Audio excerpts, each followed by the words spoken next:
الحمدللہ والصلاة والسلام علی رسول اللہ۔ تغابن کا معنی سوال کیا گیا ہے، اسلام میں تغابن کا کیا معنی ہے؟ الجواب بعون اللہ سبحانہ وتعالی۔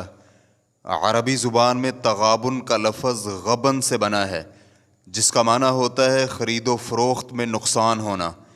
جیسے کہ امام فیومی رحمہ اللہ کہتے ہیں، عربی زبان میں کہا جاتا ہے غبنہ فی البیع والشراء غبنا، یعنی خرید و فروخت میں اسے نقصان ہوا۔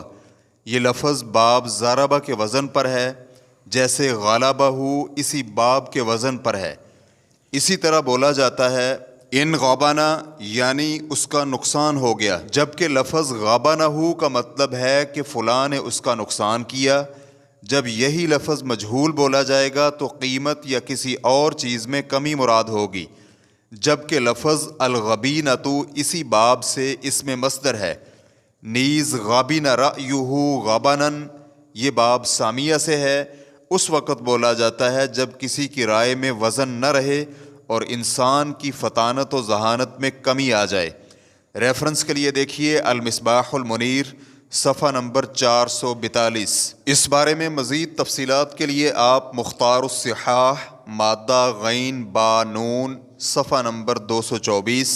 اسی طرح القاموس المحیط جلد نمبر 1 صفحہ نمبر 1219 کا مطالعہ کر سکتے ہیں۔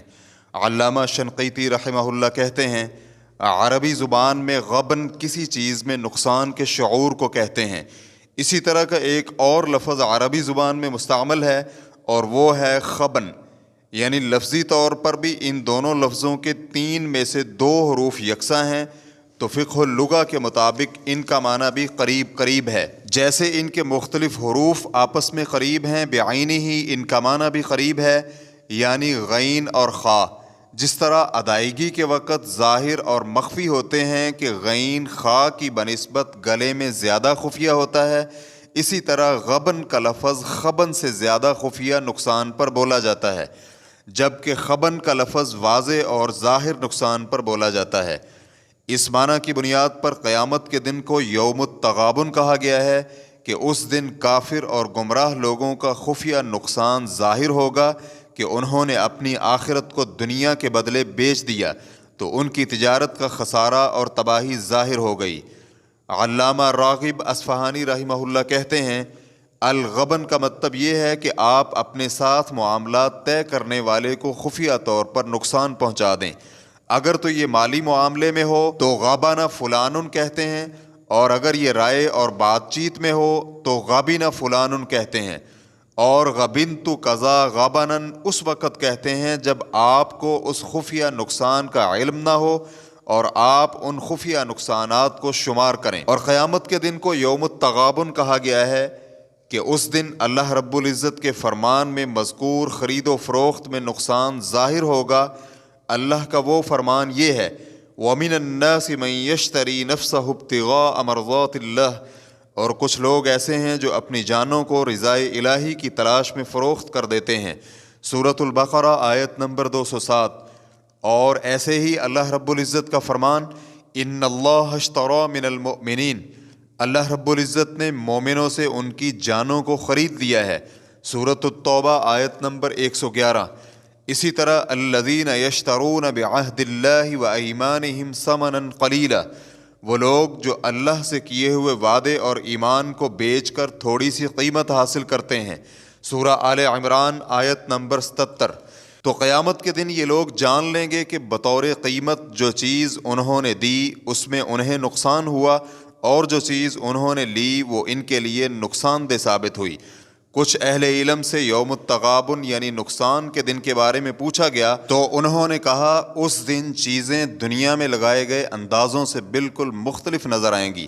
بعض مفسرین یہ بھی کہتے ہیں کہ بنیادی طور پر الغبن غین کے پیش کے ساتھ کسی چیز کو چھپانے پر بولا جاتا ہے، جبکہ الغبن یعنی با پر زبر کے ساتھ تو اس کا مطلب ہے کہ وہ جگہ جہاں پر کوئی چیز چھپ جائے، جیسے کہ شاعر کا قول، وَلَمْ أَرَ مِثْلَ الْفِتْيَانِ فِي غَبَنِ الْأَيَّامِ يَنْسَوْنَ مَا عَوَاقِبُهَا، میں نے ماضی کے جھروکوں میں چھپی ہوئی چیزوں کو بھول جانے میں نوجوانوں جیسا کسی کو نہیں پایا۔ ریفرنس کے لیے دیکھیے المفردات فی غریب القرآن صفحہ نمبر 602، معجم طبرانی جلد نمبر 23 صفحہ نمبر 419 میں حسن سند کے ساتھ علی بن ابو طلحہ ابن عباس رضی اللہ عنہما سے بیان کرتے ہیں کہ ذالک یوم التغابن، اس آیت میں قیامت کے دن کا نام ہے۔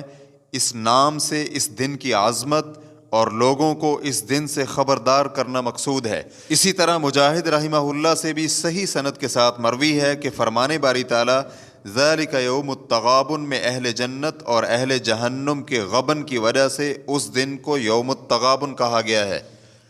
اسی طرح قتادہ رحمہ اللہ سے مروی ہے کہ یوم یجمعکم لیوم الجمع، اس دن سے مراد قیامت کا دن ہے، اسی کو یوم تغابن کہا گیا ہے، یعنی وہ دن جس میں اہل جنت اور اہل جہنم کا نقصان عیاں ہوگا۔ ابن جریر رحمہ اللہ کہتے ہیں کہ ذالک یوم التغابن سے مراد اہل جنت اور اہل جہنم کے نقصان کا دن ہے۔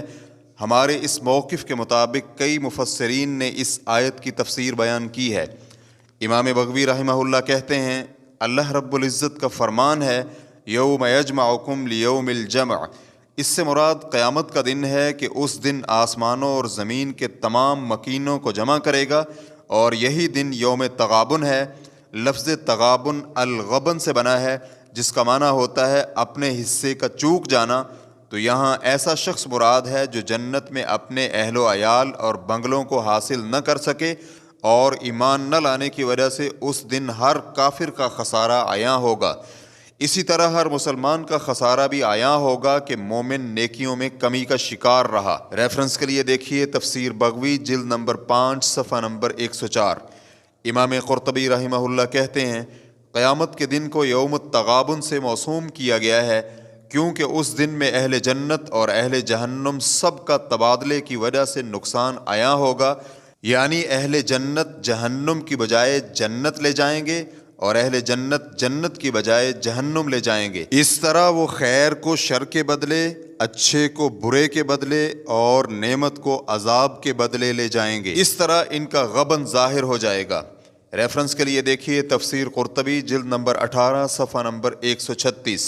علامہ شنقیطی رحمہ اللہ کہتے ہیں علماء کرام نے یہاں پر غبن کی حقیقت واضح کی ہے کہ ہر انسان کی جنت میں بھی جگہ ہے اور جہنم میں بھی جگہ ہے، چنانچہ جب اہل جہنم آگ میں چلے جائیں گے تو ان کی جنت میں جگہ خالی رہے گی، اور اسی طرح جب اہل جنت جنت میں چلے جائیں گے تو ان کی جہنم والی جگہ خالی رہے گی۔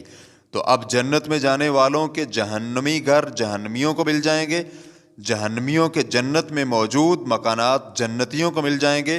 تو اس طرح انتہائی المناک تبادلہ ہوگا کہ جنت کی جگہ کے بدلے جہنم میں جگہ ملے اور جہنم میں جگہ کے بدلے جنت میں جگہ ملے۔ ریفرنس کے لیے دیکھیے اضواء البیان جلد نمبر 8 صفحہ نمبر 201۔ اسی طرح شیخ ابن عثیمین رحمہ اللہ سے پوچھا گیا کہ قرآن پاک میں ایک سورت ہے جس کا نام سورۃ التغابن ہے، تو اس کا کیا معنی ہے؟ تو شیخ رحمہ اللہ کا جواب تھا تغابن کا مطلب ہے کہ کسی پر غبن کے ذریعے غلبہ پانا۔ اللہ رب العزت نے اس صورت میں بتلایا ہے کہ ایک دن غبن والا ہے جو کہ قیامت کا دن ہے، جیسے کہ اللہ کا فرمان ہے یوم یجمعکم لیوم الجمع ذالک یوم التغابن، وہ اجتماع کے دن تمہیں جمع کرے گا، یہی دن ہے ایک دوسرے پر غلبہ پانے کا۔ سورۃ التغابن آیت نمبر 9۔ تو حقیقی غبن تو آخرت میں ہوگا کہ ایک گروہ جنت میں اور دوسرا گروہ جہنم میں، چنانچہ دنیا میں ہونے والا غبن آخرت میں ہونے والے غبن سے کہیں زیادہ ہے۔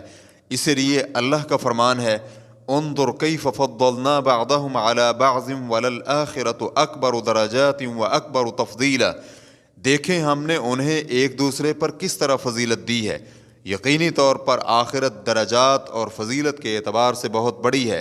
ریفرنس کے لیے دیکھیے فتاوی نور علی الدرب جلد نمبر 2 صفحہ نمبر 5، شاملہ کی خودکار ترتیب کے مطابق۔ واللہ تعالی اعلم۔ اسلام QA ریکارڈنگز مؤسسۃ الشیخ محمد صالح المنجد، المملکۃ العربیۃ السعودیہ، فتویٰ نمبر 299690۔ والسلام علیکم ورحمۃ اللہ وبرکاتہ۔